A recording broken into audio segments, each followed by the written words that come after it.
ಎಲ್ಲರೂ ಕೂಡ ಬ್ರೇಸ್ಲೆಟ್ಸ್ ಹಾಕೊಳ್ತಾ ಇದಾರೆ, ಸಿಕ್ಕಾಪಟ್ಟೆ ವೆರೈಟಿ ಕಲರ್ ಹಾಕೊಳ್ತಾ ಇದಾರೆ. ಆದ್ರೆ ನೀವ್ ಯಾವ ಬ್ರೇಸ್ಲೆಟ್ ನ ಏನಕ್ಕೋಸ್ಕರ ಹಾಕ್ತಾ ಇದೀರಾ ಅನ್ನೋದು ಇಂಪಾರ್ಟೆಂಟ್. ಅದನ್ನ ನೀವು ತಿಳ್ಕೊಂಡು ಹಾಕೊಳ್ಳೋದ್ರಿಂದ ನೀವ್ ಏನ್ ಮಾಡ್ತಾ ಇದೀರಾ ಅನ್ನೋ ಕ್ಲಾರಿಟಿ ನಿಮ್ಗಿರತ್ತೆ.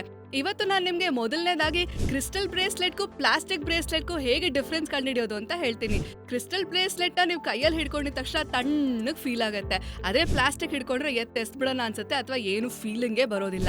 ಸೊ ಈ ತರ ನೀವು ಡಿಫ್ರೆನ್ಸ್ ನ ಕಂಡುಹಿಡಿದು ರಿಯಲ್ ಆಗಿರೋ ಕ್ರಿಸ್ಟಲ್ ಬ್ರೇಸ್ಲೆಟ್ಸ್ ನ ಹಾಕೊಳ್ಳಿ.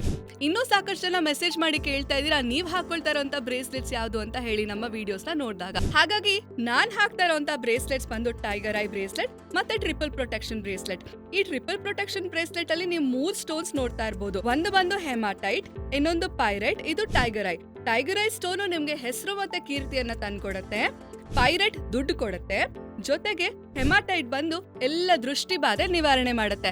ಸಿಕ್ಕಾಪಟ್ಟೆ ಜನಕ್ಕೆ ಈ 3 ಪ್ರಾಬ್ಲಮ್ ಅಲ್ವಾ? ಈ 3 ಪ್ರಾಬ್ಲಮ್ ಅನ್ನು ಒಂದು ಬ್ರೇಸ್ಲೆಟ್ ಸಾಲ್ವ್ ಮಾಡಬಹುದು ಅಂದ್ರೆ ಯಾಕಾಗಬಾರ್ದು ಹೇಳಿ? ನಿಮ್ಗೂ ಕೂಡ ಟ್ರಿಪಲ್ ಪ್ರೊಟೆಕ್ಷನ್ ಬ್ರೇಸ್ಲೆಟ್ ಅಥವಾ ಯಾವುದೇ ಬ್ರೇಸ್ಲೆಟ್ ಒರಿಜಿನಲ್ ಬೇಕು ಅಂದ್ರೆ ಕಮೆಂಟ್ ಮಾಡಿ, ನಾವು ನಿಮ್ಗೆ ಹೆಲ್ಪ್ ಮಾಡ್ತೀವಿ.